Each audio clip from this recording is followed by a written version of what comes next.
Hello, I'm going to make this video. This is an introduction and some more videos of about 16 simple proofs. I'll read most of them later. The first one, I'll give you an example to prove God does not exist. And I've been thinking about this for most of my adult life. I grew up Catholic, was a devout Catholic, could not go to bed until I said my prayers. And then I turned 18 and then started watching Carl Sagan and reading Carl Sagan's books, reading more books about life and evolution and how everything came to be, and is evolution complete or is it a theory? It is freaking complete. There's really no missing links. I don't know why people keep talking about missing links. We fill them in over and over and over, and the model's never been broken. I mean, it's a spectacular model. Everybody likes to argue, well, if you're walking in the woods and you see a laptop on the ground, how did that laptop get there? Did everything just fall magically in place and create that laptop on the floor of the woods? Of course not. It had a creator, okay. But we are based on 4.5 billion years of evolution. I mean, that's a lot of time for a lot of little steps for evolution to progress. I mean, even cows didn't exist 10,000 years ago. We created cows so they provide milk. A cow today, if it didn't have humans, it would die. I mean, it's not natural for a cow to be the way it is. But we created it through selection. That's what evolution does, natural selection, like the title. And we'll get into that later.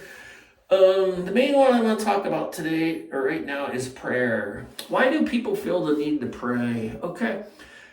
Another thing is, why are there 2,000 gods? What if you pick the wrong one? I mean, they're going to piss off the other 1,999. So you pray to your God, whichever one you picked. Okay, pray to the Christian God. And by the way, there's so many versions of Christian gods, Protestant, all that. They can't even agree on what the hell they're going to preach and talk about. And they're all based on so-called Bible, Old Testament, New Testament, whatever. I mean, okay, that's another argument. Got a lot of arguments for the proving God does not exist. I mean, it's very, very clear in my mind. Very sharp. And okay, so the praying thing. Let's say you pick your God out of 2,000 and you start praying to him. You know he's all-knowing, all omniscient, everywhere. He is God. I mean, there's nothing he doesn't know. I mean, when he set his plan into motion, whatever the hell it was, to create an Earth and billions and trillions and quadrillions of planets and the vastness of the universe or whatever, and decided to stick a little teeny tiny Earth right here. And by the way, if you take Saturn Space Probe and fly it out to Jupiter, and Carl Sagan had to turn around and take a picture of the Earth, you see nothing in the whole picture. It's all black. It's pitch black. You have to have an arrow point to one little pale blue pixel, and that's Earth seen from Saturn. So all of Rome's armies, World War II and Hitler, everything that's ever happened on Earth happened on a teeny tiny little pale blue dot in the vastness of the entire universe.